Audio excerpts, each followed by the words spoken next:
ओम श्री परमात्मने नमः। ओम नमः शिवाय। श्री शिव महापुराण रुद्र संहिता खंड 3 अध्याय 46। मैना द्वारा द्वार पर भगवान शिव का स्वागत, उनके रूप को देखकर संतोष का अनुभव, अन्यान युवतियों द्वारा वर की प्रशंसा और पार्वती का अंबिका पूजन के लिए बाहर निकलना तथा देवताओं और भगवान शिव का उनके सुंदर रूप को देखकर प्रसन्न होना। ब्रह्मा जी कहते हैं, नारद, तदंतर भगवान शिव प्रसन्नचित्त हो अपने गणों, समस्त देवताओं तथा अन्य लोगों के साथ कौतूहल पूर्वक गिरिराज हिमवान के धाम में गए। हिमाचल की श्रेष्ठ पत्नी मैना भी उन स्त्रियों के साथ घर के भीतर गईं और शंभु की आरती उतारने के लिए हाथ में दीपकों से सजी हुई थाली लेकर सभी ऋषि पत्नियों तथा अन्य स्त्रियों के साथ आदर पूर्वक द्वार पर आईं। वहां आकर मैना ने संपूर्ण देवताओं से सेवित गिरिजापति महेश्वर शंकर को, जो द्वार पर उपस्थित थे, बड़े प्यार से देखा। उनकी अंग कांति मनोहर चंपा के समान थी। उनके एक मुख और 3 नेत्र थे। प्रसन्न मुखारविंद पर मंद मुस्कान की छटा छा रही थी। वे रत्न और स्वर्ण आदि से विभूषित थे। गले में मालती की माला पहने हुए थे। सुंदर रत्नमय मुकुट धारण करने से उनका मुख मंडल उज्ज्वल प्रभा से उद्भासित हो रहा था। कंठ में हार आदि सुंदर आभरण शोभा दे रहे थे। सुंदर कड़े और बाजूबंद उनकी भुजाओं को विभूषित कर रहे थे। अग्नि के समान निर्मल एवं अनुपम, अत्यंत सूक्ष्म, मनोहर, विचित्र एवं बहुमूल्य युगल वस्त्र से उनकी बड़ी शोभा हो रही थी। चंदन, अगर, कस्तूरी तथा मनोहर कुमकुम के अंगराग से उनके अंग विभूषित थे। उन्होंने हाथ में रत्नमय दर्पण ले रखा था और उनके दोनों नेत्र काजल से सुशोभित थे। उन्होंने अपनी प्रभा से सबको आच्छादित कर लिया था तथा वे अत्यंत मनोहर जान पड़ते थे। अत्यंत तरुण, परम सुंदर और आभरण भूषित अंगों से सुशोभित थे। कामनीय और अत्यंत कमनीय प्रतीत होते थे। उनमें व्यग्रता का भाव था। उनका मुखारविंद कोटि चंद्रमाओं से भी अधिक आह्लाददायक था। उनके श्री अंगों की छवि कोटि कामदेवों से भी अधिक मनोहारिणी थी। वे अपने सभी अंगों में परम सुंदर थे। ऐसे सुंदर रूप वाले उत्कृष्ट देवता भगवान शिव को जामाता के रूप में अपने सामने खड़ा देख मैना की सारी शोक चिंता दूर हो गई। वे परमानंद सिंधु में निमग्न हो गईं और अपने भाग्य की, गिरिजा की, गिरिराज हिमवान की और उनके समस्त कुल की भूरी भूरी प्रशंसा करने लगी। उन्होंने अपने आप को कृतार्थ माना और वे बारंबार हर्ष का अनुभव करने लगी। सती मैना का मुख प्रसन्नता से खिल उठा था। वे अपने दामाद की शोभा का सानंद अवलोकन करती हुई उनकी आरती उतारने लगीं। गिरिजा की कही हुई बात को बारंबार याद करके मैना को बड़ा विस्मय हो रहा था। वे हर्षोत्फुल्ल मुखारविंद से युक्त हो मन ही मन यूं कहने लगी, पार्वती ने मुझसे पहले जैसा बताया था उससे भी अधिक सौंदर्य मैं इन परमेश्वर शिव के अंगों में देख रही हूँ। महेश्वर का मनोहर लावण्य इस समय अवर्णनीय है। ऐसा सोचकर आश्चर्यचकित हुई मैना अपने घर के भीतर आ गई।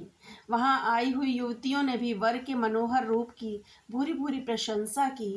वे बोली, गिरिराज नंदिनी शिवा धन्य है, धन्य है। कुछ कन्याएं कहने लगीं, दुर्गा तो साक्षात भगवती हैं। कुछ दूसरी कन्याएं महारानी मैना से बोली कि हमने तो कभी ऐसा वर नहीं देखा है और न कभी ध्यान में ही ऐसे वर का अवलोकन किया है। इन्हें पाकर गिरिजा धन्य हो गई। भगवान शंकर का वह रूप देखकर समस्त देवता हर्ष से खिल उठे। श्रेष्ठ गंधर्व उनका यश गाने लगे और अप्सराएं नृत्य करने लगी।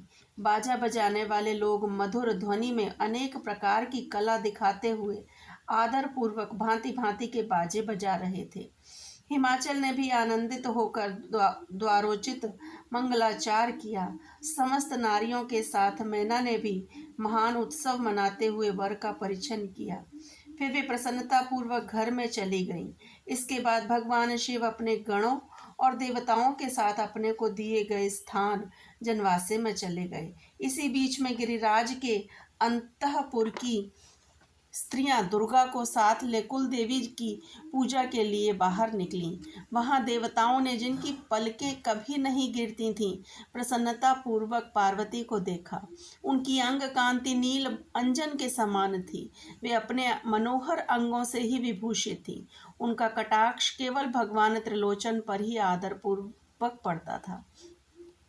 दूसरे किसी पुरुष की ओर उनके नेत्र नहीं जाते थे। उनका प्रसन्न मुख मंद मुस्कान से सुशोभित था। वे कटाक्ष पूर्ण दृष्टि से देखती थीं और बड़ी मनोहारिणी जान पड़ती थीं। उनके केशों की चोटी बड़ी ही सुंदर थी। कपोलों पर बनी हुई मनोहर पत्र भंगी उनकी शोभा बढ़ाती थी। ललाट में कस्तूरी की बेंदी के साथ ही सिंदूर की बिंदी शोभा दे रही थी। वक्ष स्थल पर श्रेष्ठ रत्नों के सारभूत हार से दिव्य दीप्ति छिटक रही थी। रत्नों के बने हुए केयूर, वलय और कंकण से उनकी भुजाएं अलंकृत थीं। उत्तम रत्नमय कुंडलों से उनके मनोहर कपोल जगमगा रहे थे। उनकी दंत पंक्ति मणियों तथा रत्नों की प्रभा से छीने लेती थी और मुख की शोभा बढ़ाती थी। मधु से पूरित अधर और ओष्ठ बिंब फल के समान लाल थे। दोनों पैरों में रत्नों की आभा से युक्त महावर शोभा देता था। उन्होंने अपने एक हाथ में रत्न जटित दर्पण ले रखा था और उनका दूसरा हाथ क्रीड़ा कमल से सुशोभित था। उनके अंगों में चंदन, अगर, कस्तूरी और कुमकुम का अंगराग लगा हुआ था। पैरों में पाजेब बज रहे थे और वे अपने लाल लाल तलुओं के कारण बड़ी शोभा पा रही थीं। समस्त देवता आदि ने जगत की आदि कारणभूता जगत जननी पार्वती को देवी को देखकर भक्ति भाव से मस्तक झुका, मैना सहित उन्हें प्रणाम किया। त्रिलोचन शिव ने भी बड़ी प्रसन्नता के साथ कनखियों से उन्हें देखा और उनमें सती की आकृति देखकर अपनी विरह वेदना को त्याग दिया। शिवा पर आंखें गड़ाकर भगवान शिव उस समय सब कुछ भूल गए। उनके सारे अंगों में रोमांच हो आया।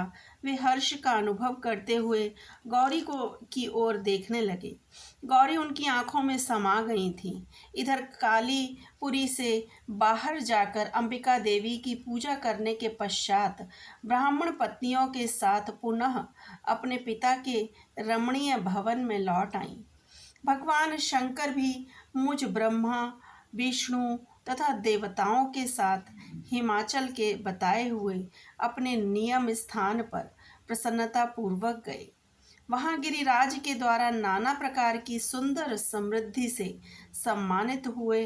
वे सब लोग सुखपूर्वक ठहर गए और भगवान शिव की सेवा करने लगे।